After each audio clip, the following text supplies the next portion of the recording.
So we are constantly called to be relationally evolving. Okay. Right?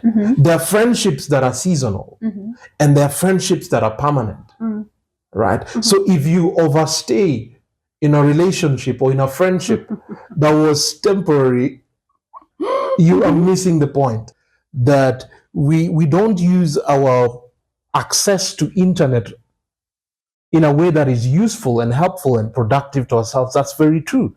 There's a prominent woman prisoner in Langata who's done actually law while in prison. Right? Her story is, I think she murdered the boyfriend, and she did it because the boyfriend was HIV positive and he never told her. A lawyer, right? And she did her law while in prison, right? So when we have the opportunities for formal education, let's take advantage of it. Okay. But that is not the end of life. There are other informal pathways that can lead to a personal and professional development. It's important that we realize that our destiny has timelines. Okay. Right. Important. It's important that our destinies is broken into time capsules. And once you realize that the earlier you start developing yourself, the better. It even gives you an advantage in life over your peers or over your community.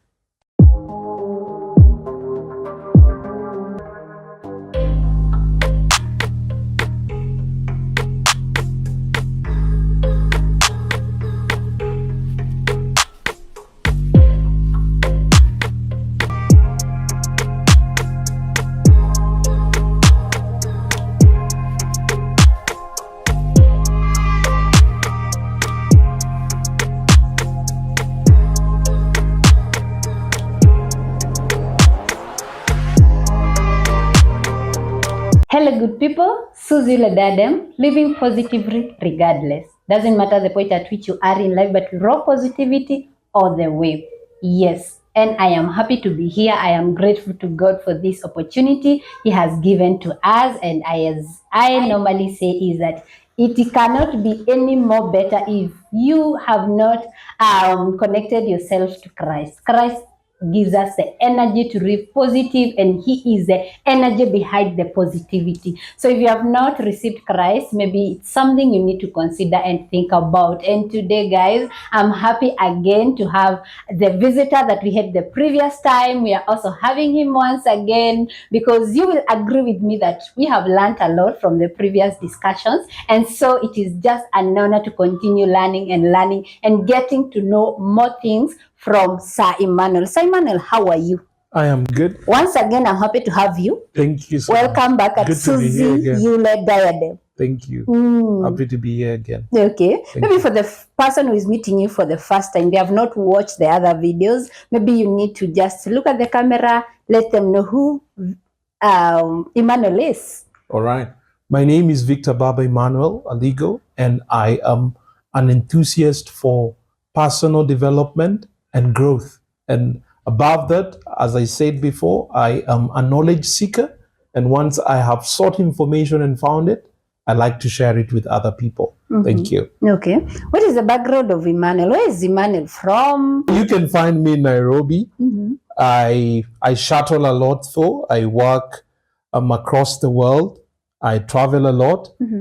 But when you can and if you can always find me in Nairobi. Okay. Yes. I think we delete the word always.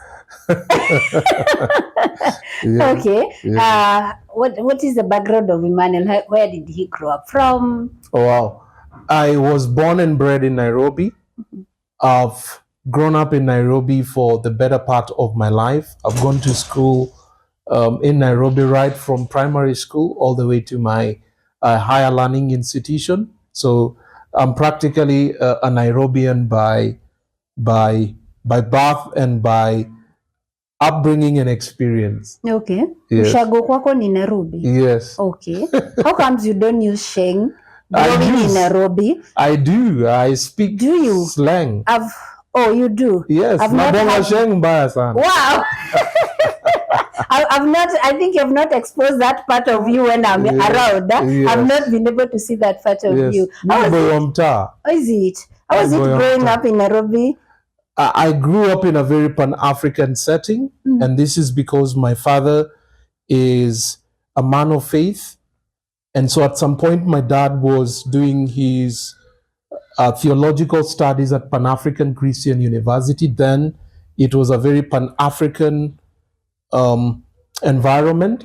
Most of my neighbors were from other countries. From Somalia, we had a neighbor from Somalia. We had multiple neighbors from Tanzania. We had neighbors from Congo. We had neighbors from South Africa. We had neighbors from Rwanda. Okay. We had neighbors from Uganda. And so that was my upbringing, and it's one of my best experiences in life. It's one of the things that I wouldn't trade for anything. Okay. Right? Because I had an opportunity from quite an early age to be exposed to leadership, because it was a leadership center as well. I was exposed to other cultures, other ethnicities, and other forms of looking at life.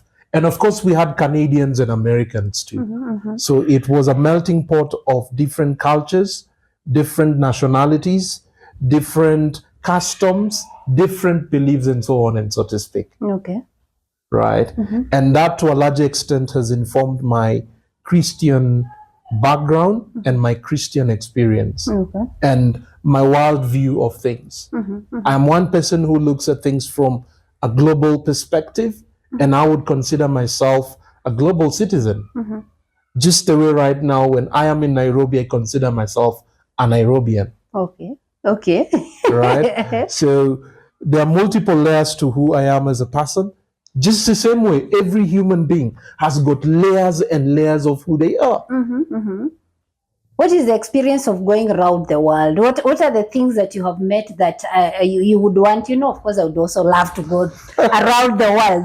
What are some of the experiences that you would want to share with someone as you go from this continent to the other, from this country to the other? These are generally the things that you need to orient yourself in. Right. One that comes, many comes to my head, but I think at the top of it, it's meeting different people, different cultures, and different food, right?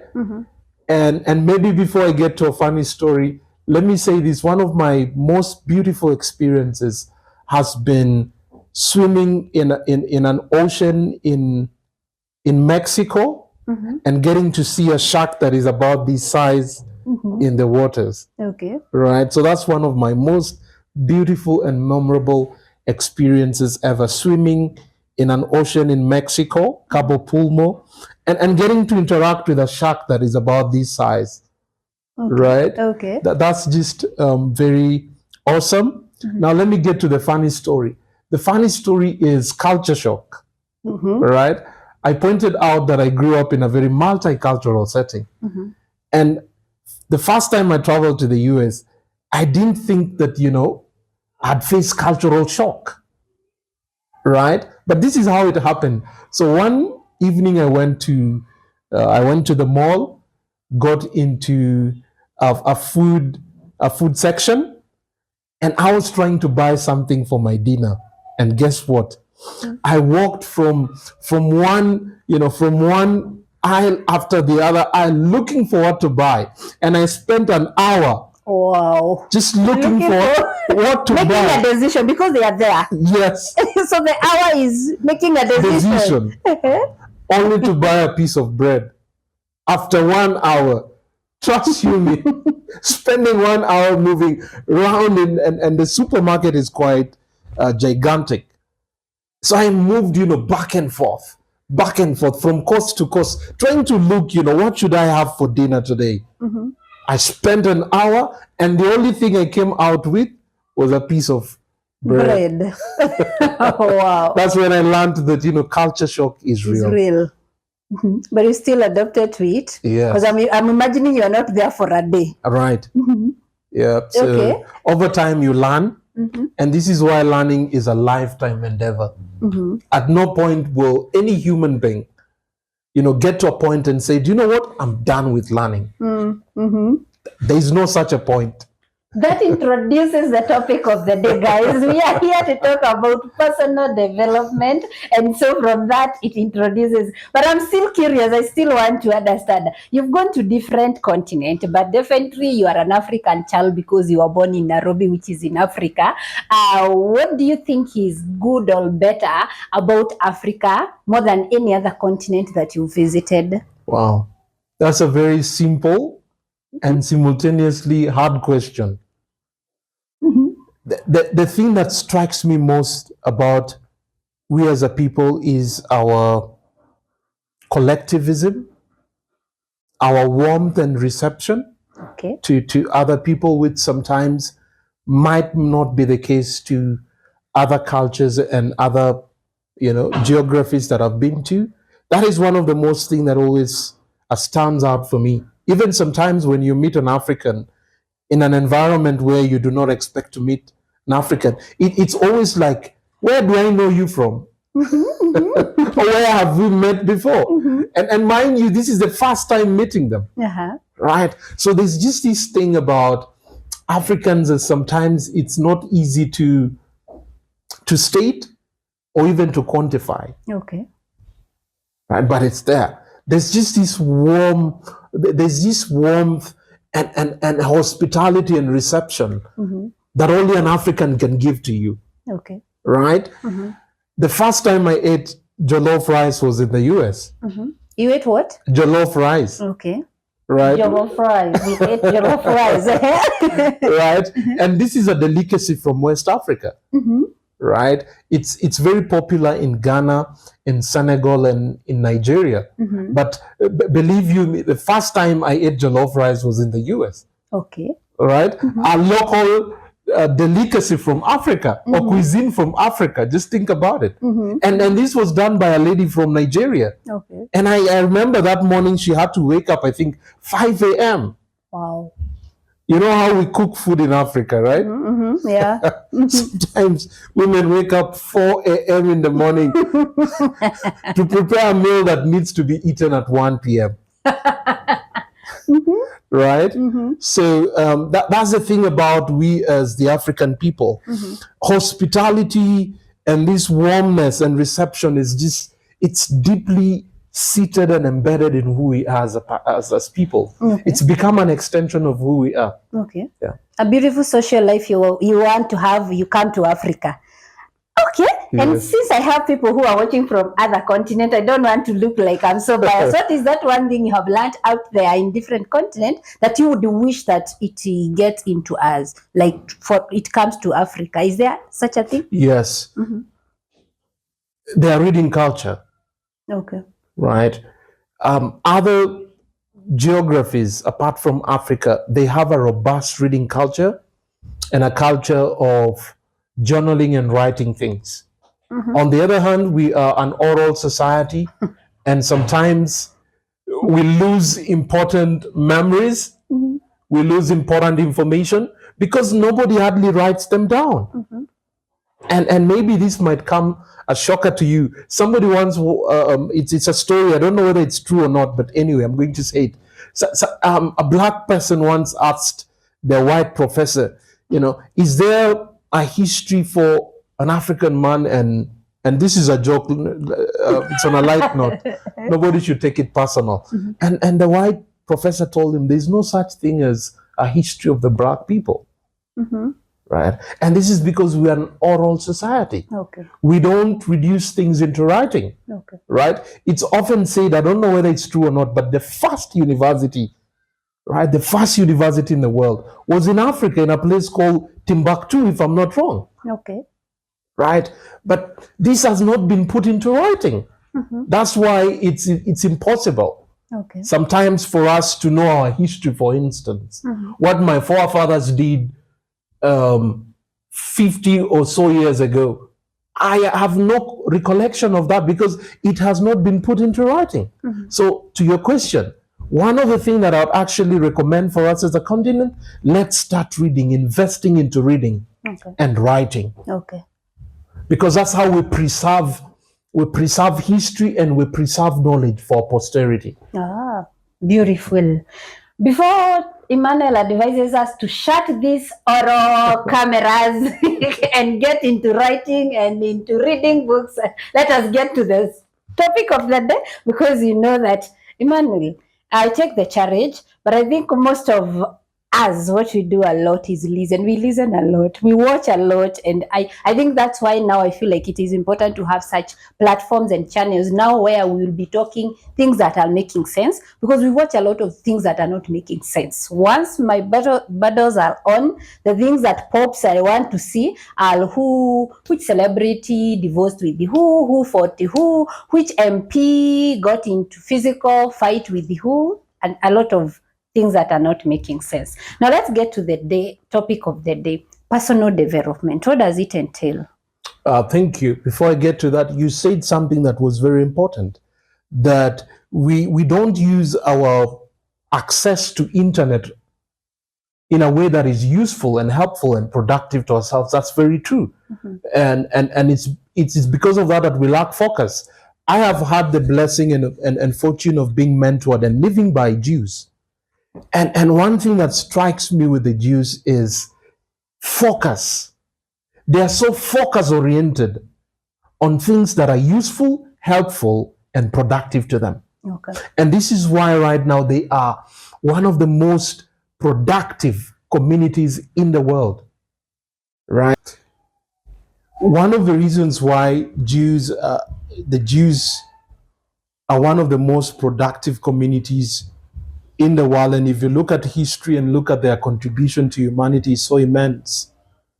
It's because of their undivided attention or their focus on things that are helpful, useful, and productive. Okay. Right. On the other hand, when I look at our continent, we have our attention divided on so many things. And so at the end of the day, we are jack of all trades, but masters of none. Okay. Right. That is just something that I've observed in our continent, and maybe it's important that we reflected on our society today. Wow. Beautiful. So we get into personal development. What does it entail? Wow. Personal development entails a lot of things, but first and foremost, it begins with you and people around you and then the environment that you find yourself.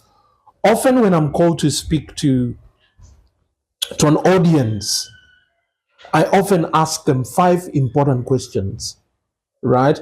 And every other time I get to ask them these questions, I'm reminded myself of these questions, because it's a question that every human being constantly need to ask themselves. And shortly we'll get down to the questions. The first question is, who are you? Right? And often when I ask that question, the kind of response I get is, I am a doctor, I am a lawyer, I am a mediator, I'm a social influencer. All these things are good, but that is just a miniature part of who you are as a person. That's just a tiny aspect of who you are as a human being. So that question is deeper than you understand, right? So understanding who you are is very important. Okay. Right? Who you are as a person is very important. That is the genesis of personal development, or that is the genesis of professional development and growth. Identifying who you are as a person. Right? So that's an identity question, who you are as a person. Right? And sometimes when you are caught up in what they call identity crisis, it becomes extremely difficult for you to move progressively forward. Right? So identity, understanding who you are as a person is very important. Identity is significant when we talk about personal development and growth. So identity is very important. The question is, who are you? Right? And that brings me to the second question. The second question is, where are you coming from? That's your genesis. Okay. Earlier on, we talked about every human being has got this deep seed and heritage of leadership inside them. right? So heritage, that's your heritage. What's your heritage? If you do not understand where you're coming from, sometimes it's difficult for you to tell where you should be going to. And we'll get to that question again in a few minutes. And so heritage, right? Where are you coming from? Your heritage is very important. Earlier on, you asked me a question. Where are you from? That's my heritage, right? Yeah. And I told you, born and bred in Nairobi, mini Boyomta, and so on and so to speak. That brings me to the third question. The third question is, why are you alive? Okay. Wow. A deep one, eh? Right. Why am I alive? Yes. Why are you breathing right now? Right? Very important. That's your purpose. What's your purpose as a human being? Because we all have a purpose. And somebody once said, do you know what? The opposite of purpose, right? It's not purposelessness. The opposite of purpose is no life. Okay. It's lifelessness. When we lose purpose or when we have no purpose in life, we become lifeless. There's nothing that wakes you up in the morning. Purpose is all about what wakes you up in the morning, what keeps you going. When you find yourself caught up in so many curveballs. Sometimes life throws at us curveballs, right? But the question is, what makes you or keeps you moving forward? That's your purpose. So purpose is very important. And sometimes these questions are extremely personal. You need to ask yourself constantly, right? Because the answers are within you. Okay. And so I'm sorry to say this, that today I only have questions for people. I wish I had more answers for people today, right? And that brings me to the fourth question. The fourth question is, what can you do? Right? What can you do? One of my mentors, Dr. Martin Luther King, once said that the most important question is, what can you do for other people? And what he was trying to get at is this, that every human being has got a potential, God-given potential that is hidden in them, right? And unless you become who you are meant to be, you will be depriving us that. Okay. Right. A great author by the name Paulo Coelho, right, in his book Should Be Alchemist, that sometimes when you find out who you are and what you can do, the universe conspires and makes a way for you. Oh. Right. So the fourth question really is, what can you do? Right. What can you do? And the final question is, if you're coming from somewhere, right? If you know who you are, that's your identity. And you know where you're coming from, that's your heritage. And you know where you are alive, that's your purpose. And number 4, you know the potential that is hidden in you, that's your potential. Then there must be somewhere you're going to. All this is leading you to one direction. And the direction is, if you're coming from somewhere, where are you going to? That's your destiny. Every human being has got a God-given destiny. Black or white, man or woman, right? Boy or girl, irrespective of what you do, right? We all have got a destination, a predestined destination by God. Every human being has got a God-given destiny. Right? Wow. So often when I get an opportunity to speak to people, I always ask these foundational questions. And sometimes they're very philosophical, right? Who are you? It's important that we understand who we are, right? Who are you created to be? And sometimes when I ask people these questions, what they tell me is what they do. Who you are is more than what you do, right? And then the next question is, where are you coming from? That's your heritage. That's your foundation. Every house has got a foundation. Every tree has got a root system. And once the root system is withered, the tree has withered. Right? So it's important that we have our grounding. Heritage gives us our grounding or rooting. Right? And if we were in a if we were in a church, we'd talk about being planted and so on and so to speak. But be that as it may, the third question is, Why are you alive? What makes your heart kicks? What makes you tick? Okay. Right? Why do you do the things that you do? That's your purpose. And then number 4, we've talked about what can you do? Okay. That's your potential. And number 5, where are you going to? What's your God-given destination? What's your destiny? Because we all have a destiny as human beings, right? As a society, as Kenyans, we all have got a destiny, Okay. right? As a human race or humanity, we've got a destiny that we need to get to. Okay. Wow. Does now personal development entail developing all those areas? Maybe developing, are you able to change them or develop them? Maybe where you come from, maybe who you are, maybe what the purpose that you have for your life. Now, destiny, maybe you cannot change because destiny is now where you finally, after all the changes, I assume so. Let me not be the teacher here, the trainer here. But personal development, does this now entail changing all those steps? Yes. It's once you have found the answers to these questions, you begin to develop on that. So this is the foundational. Really, this is the 101 of professional or personal development. Number 1, understanding who you are. And if you look at all these questions are asking the inside of who you are. These are software questions, right? Software again, yes. Exactly. These are software questions. The answers are hidden in you inside. And sometimes the mistake we do is that we look for the answers in the outside world. Okay. Whereas the answers are deeply embedded in us. The right steps, as I said, 1, once you have understood the basics, now you begin to learn who you are. Right? Learning what works out for you. If you're a person who studies during daytime, why should you struggle with trying to study in the night? Okay. Right? So doing a SWOT analysis of who you are. What are my strength points? What are my weaknesses? What are my opportunities and what are my threats? And this can only be built after the foundational 5 questions that we have looked at. And of course, learning. Learning is of significant importance. And this is why earlier on when you asked me, what's the one thing that you would recommend for us as a continent? I said, we need to invest into the culture of reading and the culture of writing, right? Reading is consuming and writing is producing, right? It's taking and give, right?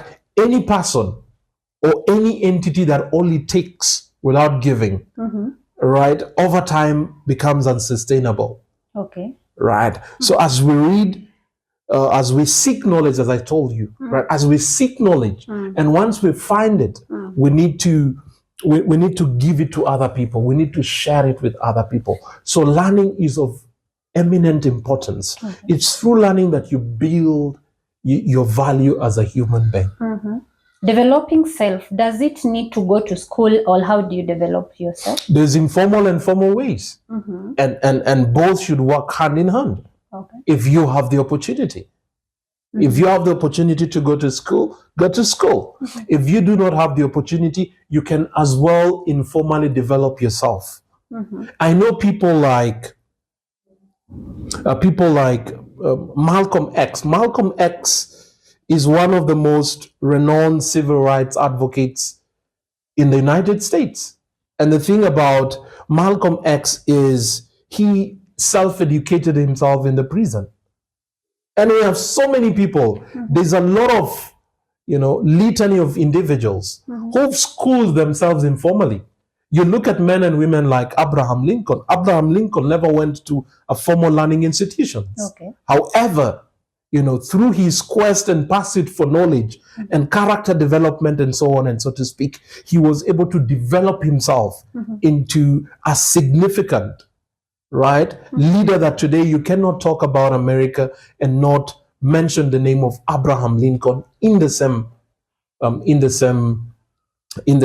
sentence. Men and women like Nelson Mandela. Nelson Mandela never went to law school. Conventional law school, but while he was in prison, he attended law school. Right? We have there's a prominent there's a prominent woman prisoner in Langata who's done actually law while in prison. Right? Her story is, I think she murdered the boyfriend, and she did it because the boyfriend was HIV positive and he never told her. Right? Yeah, When she discovered, you know the story? Yeah, I've actually met her. You've met her? Langata, yes. Exactly. She's a lawyer, Yeah. right? And she did her law while in prison, Yeah. right? So when we have the opportunities for formal education, let's take advantage of it. Okay. But that is not the end of life. There are other informal pathways that can lead to personal and professional development. Okay. So learning is very important. It's through learning that we build our capacity and our value. The thing about life is this, that life only appreciates men and women who are valuable, not men and women who are available. Okay. Okay. Right? That is just the thing about life. Men and women who are valuable, right? The society has a better way of appreciating and celebrating them compared to men and women who are available. Okay. Men and women like Polycarp Igathe, for instance, right? Every other time, he gets opportunities after the other. And this is because this is a man who appreciates his value. He's not available, but he's valuable. Okay. And the world is looking for valuable women and men, not men and women who are available. Okay. And this is why personal development is very important. If you want to transform your ability, your possibilities and potential as a human being, you've got to transition from being available to becoming valuable. Okay. And this is why personal and professional development is very important. Men and women who are valuable in their societies, they understand the 5 questions that we asked ourselves. They have figured out who they are as a person, the identity, right? Valuable women and men, or significant human beings, have an understanding of their identity, of their heritage, of their purpose, their potential and destination. Wow. They have it all figured out. And this is why they have become significant and valuable to their societies and to the world. Okay. Wow. Are you available or you're valuable? Hey, am I pronouncing it well? Valuable. Are you available or valuable? Guys, I hope you're not becoming too available, but you start becoming more valuable. And even if we ended this discussion at that point, I think the 5 points, the 5 questions are so much guiding into our personal development. We'll just continue this to build onto this contest, but I believe that those 5 questions can really help one to develop themselves. Now, when it comes to you want to develop yourself, does it have like age factors on at what point you need to develop yourself in a certain way, or development is an open way of doing your life? We are constantly called to develop ourselves. Be that as it may, earlier on I talked about every human being, man or woman, white or black, Chinese, Japanese, African, British, Spanish, and so on and so to speak. Our life can be summarized into 3 chapters.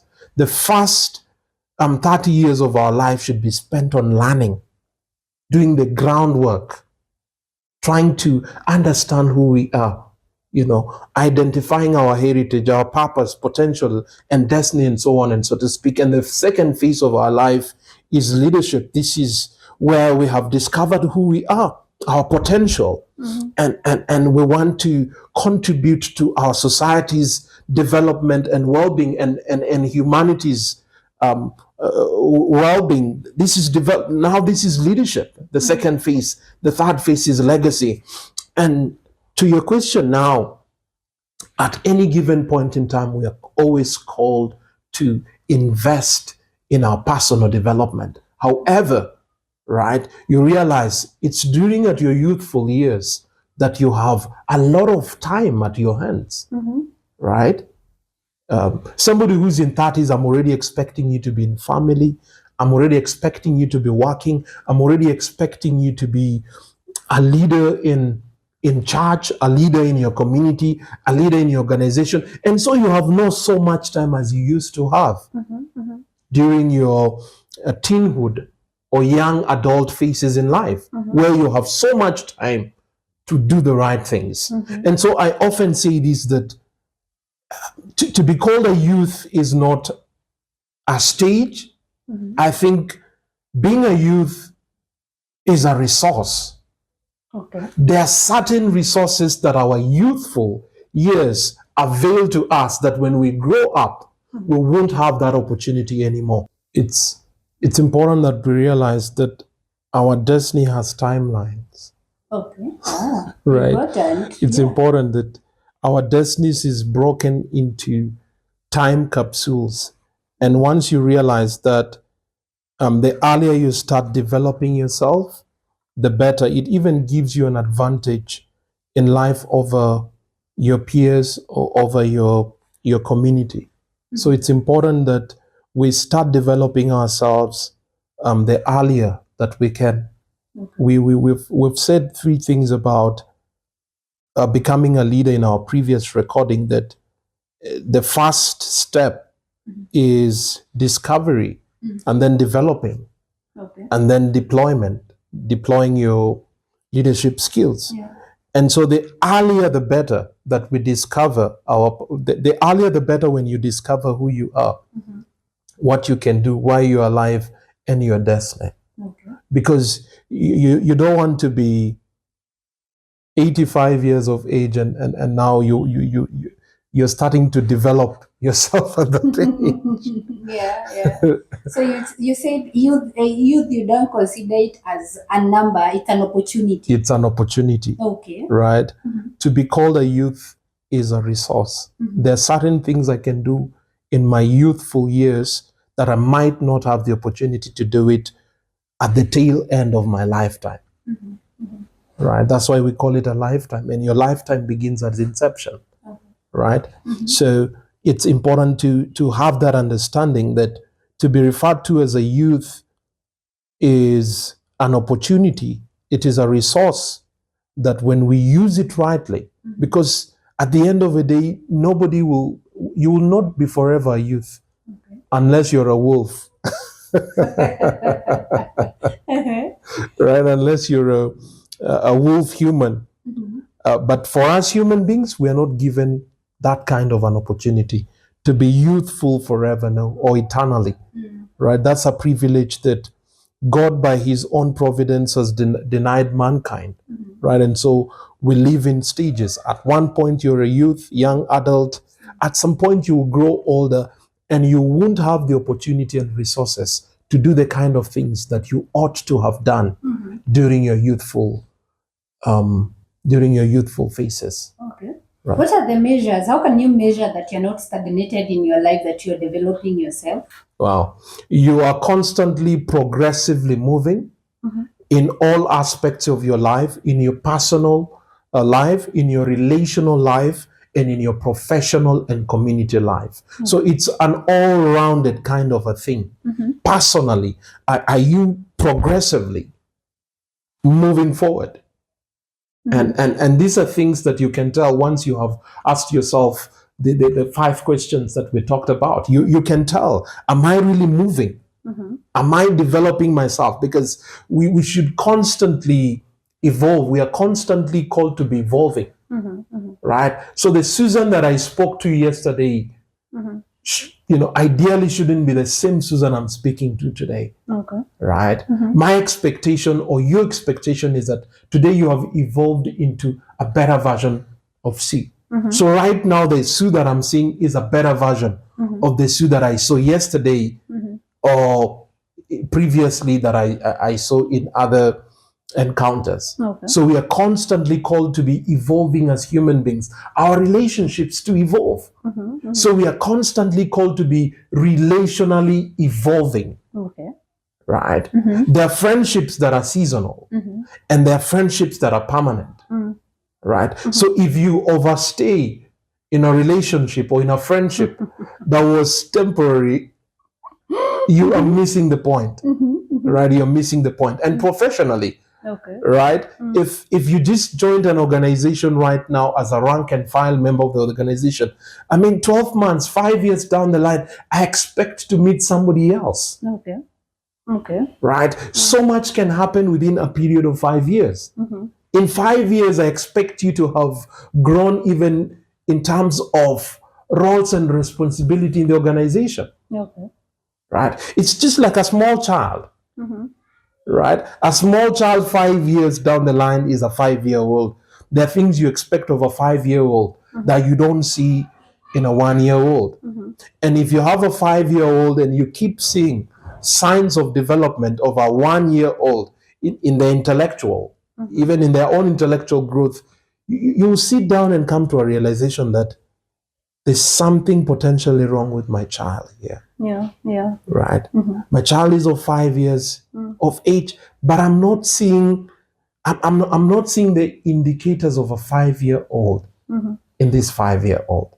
Right? So we are called to be constantly evolving in our identity.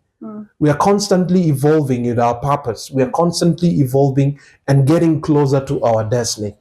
So it is something that is constant and it's progressive, for lack of a better word.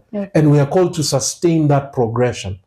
Growth or development is sustained progression. That's so what it is. In personal development, there is movement. There's movement in terms of even positions. Where you are today is not where you are intellectually. And this is why I always recommend that it's important that we have a personal development plan.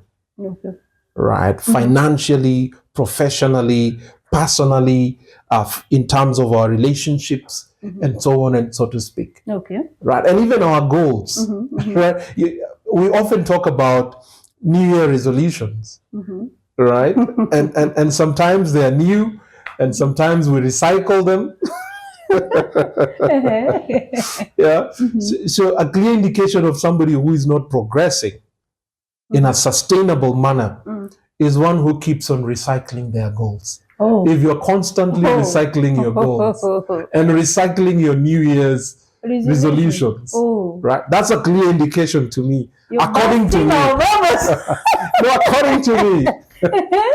Right? According to me, it's a clear indication of retarded growth. You're not progressing in a sustainable fashion. That takes me back to a culture of writing, because I feel like we should be if you're very intentional in our changing of New Year resolutions or working on them, is that maybe every year you write them down. So maybe after 3 years, you'll want to look at every 31st. What is it that you write it down to see whether you're stagnated? Or ask your friends.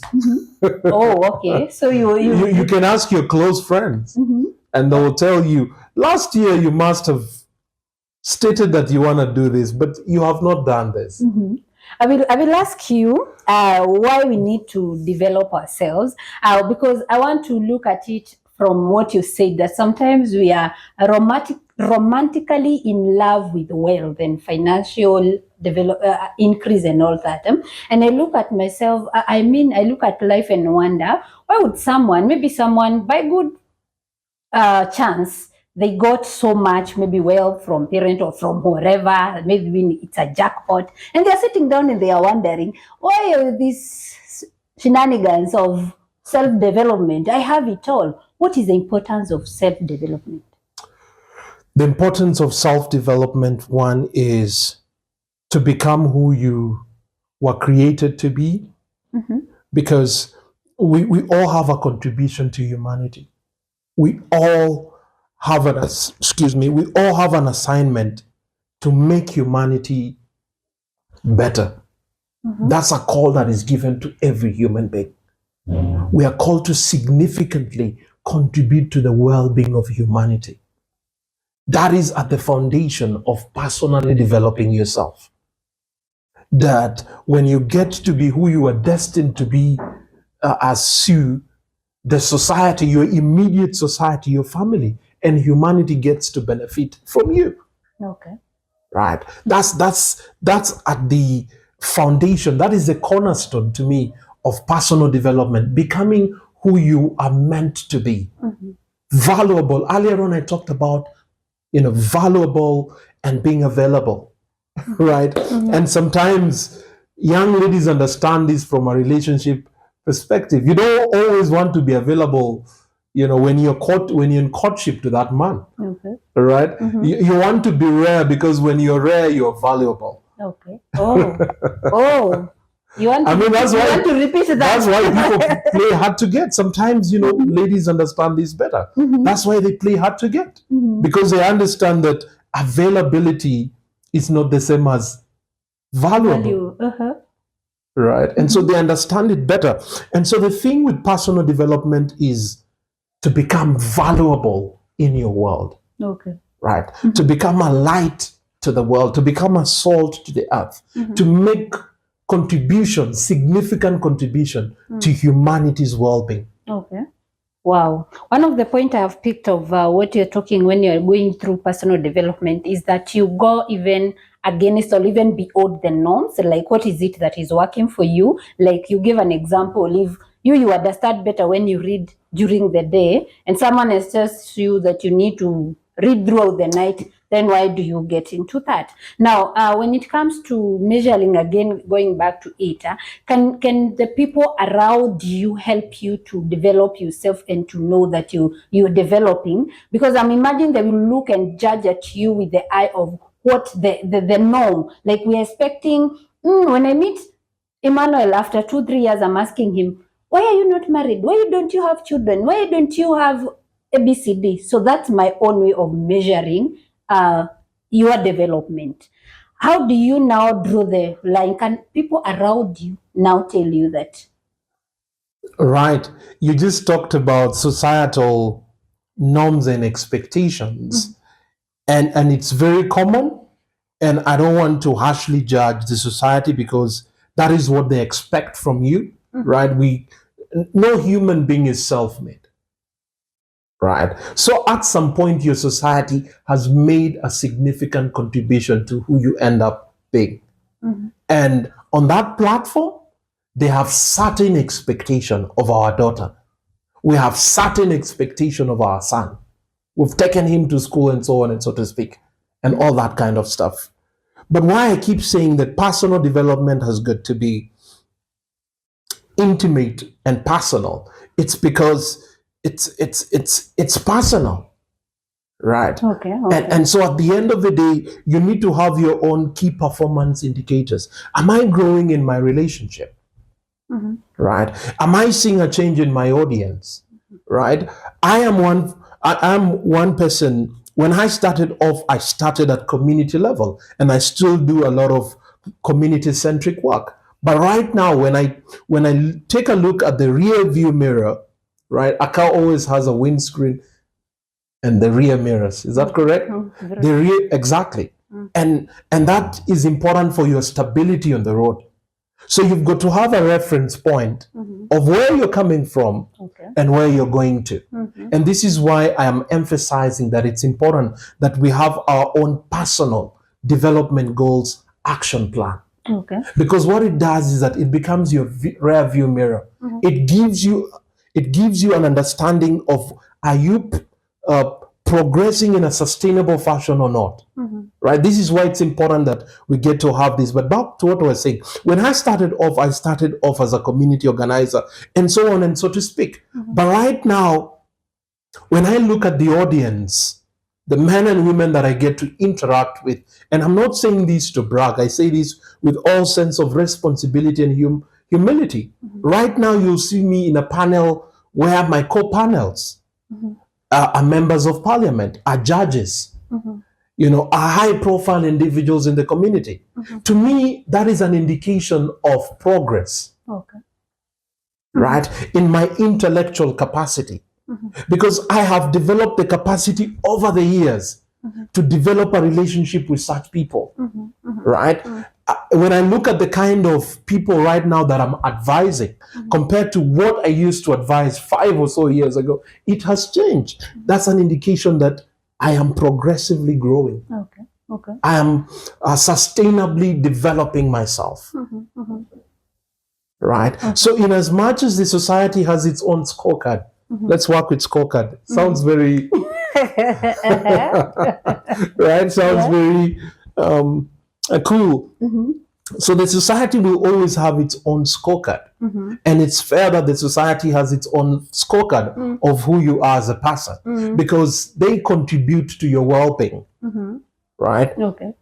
Then the other thing is, most importantly, we need to have our own personal scorecard because it's you who knows your capacity. It's you who knows your potential. It's you who knows what you can do. It's you who knows where you should be.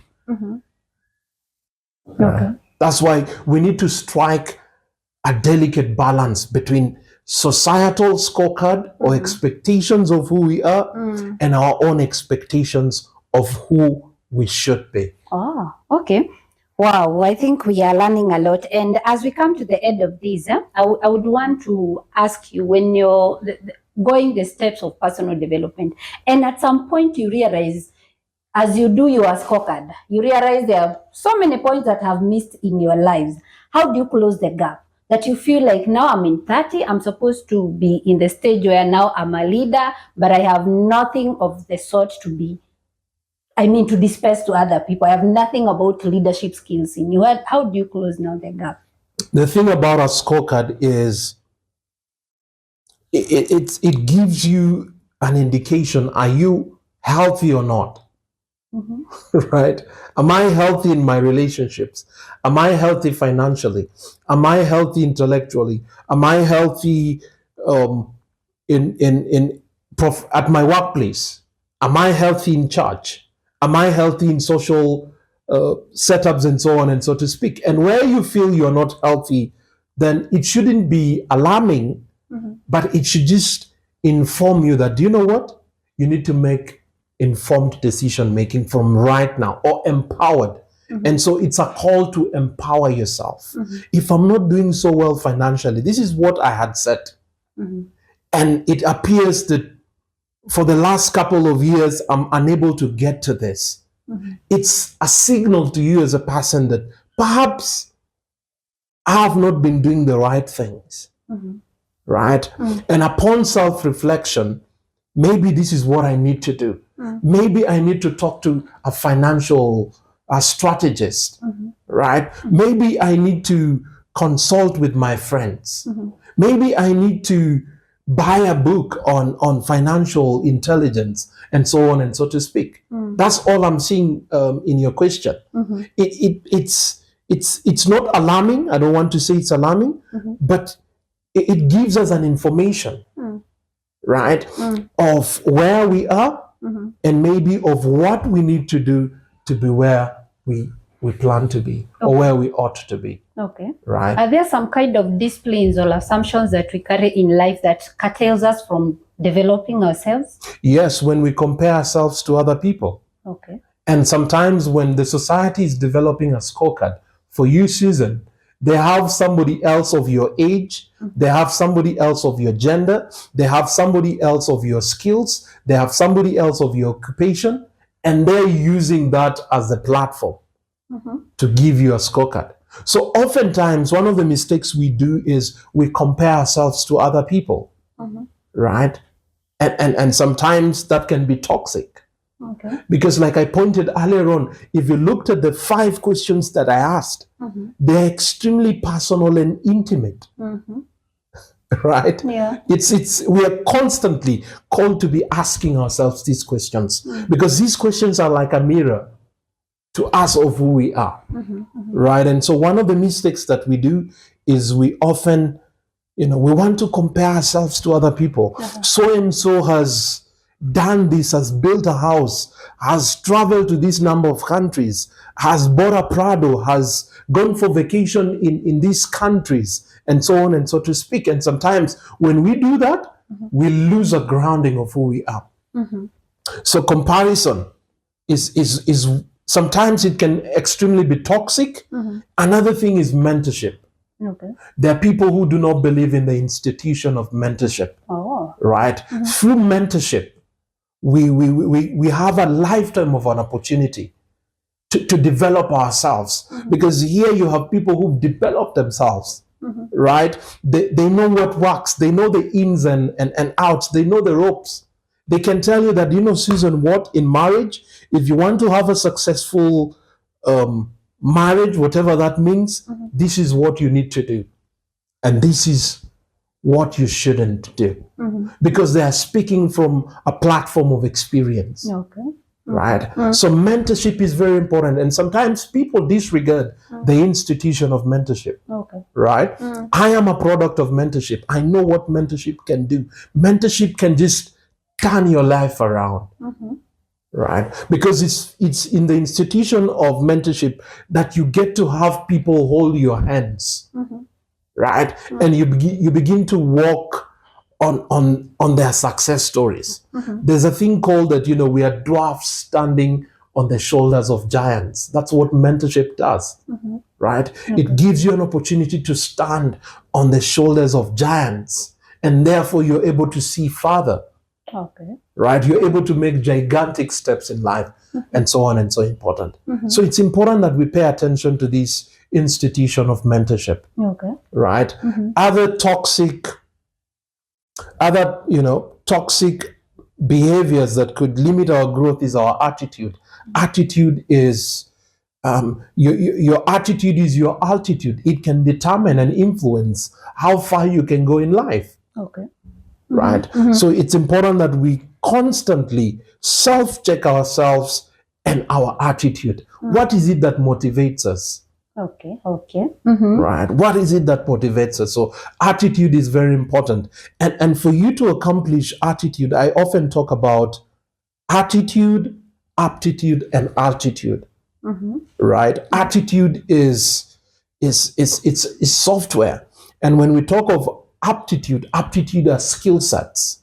Okay. Right? There are certain skill sets that we need to have in our toolbox for us to accomplish our destiny. Right? So when you have your attitude right and you have your aptitude skills, right, and all that kind of stuff, your altitude, you can soar. That is just the gist of it. And then the other thing is the kind of people we keep around ourselves. It's often said that if in a room of 6 people you only see 5 fools, there's, your math is It's not mathing. yes, your math is not mathing. And in a room, similarly, in a room of 5 intelligent people, in a room where you have 6 people and you only see 5 intelligent beings, right? Your math is not math, right? One thing, right? Yes. Yeah. So it's always important to surround yourself with people who bring out the best from you. Okay. Right? They often say that if you are the most intelligent in that room, you're in the wrong room. Oh. If you always find yourself in a group, you're the most intelligent, you are the most bright, you are the most successful, you are in a wrong room. Okay. Okay. It's not anything to be proud of. Yes. Wow. Yes. Beautiful. Guys, we come to the end of this show and we have really gotten a lot and wealth of knowledge. But even before we close it, I'll give you a chance again. And also maybe we want to know, you've really challenged us that we need to write down what we have learned. Are we looking at a future where we're going to read books, or we already have books from Victor Baba? Even as you answer that, you also now close to us issues to personal development. Right. Thank you, Sue. First question, do I have a book that is coming? I am thinking of writing a book. Be that as it may, I have forwarded a book for my friend on marriage. As soon as the book is out, maybe we'll let you know. And it's a good book, I can tell you for a fact, without spilling so much beans. To your second question, personal development. The most important thing that maybe I would like you to take away from our conversation today is this, that there's a seed of greatness, of significance that is hidden in you as a person. And unless you discover, 1, 2, unless you develop, and number 3, unless you deploy, you are robbing the world of your greatness and of your significance. We are all called to make a difference in our societies, in our communities, and most importantly, for humanity. Thank you. Wow. Are you available or valuable? That's my takeaway home. What is your takeaway home from our today's conversation? Thank you so much for keeping it here at Isuzu Diadem. We said here we are holistic, so we learn all aspects of life. And as you have heard from previous session with Victor Baba, and as you have heard it also from today, we have been able to tackle some areas in our lives that are meant to help us to grow, and actually more of it intellectually, because things to do with I feel Victor is saying that those ones, it's like they come after you build yourself and you develop yourself. It's automatic, because from the previous video, go and learn that you cannot be poor. You cannot justify poverty when your softwares are very smart. Anyway, for now, bye. See you next time.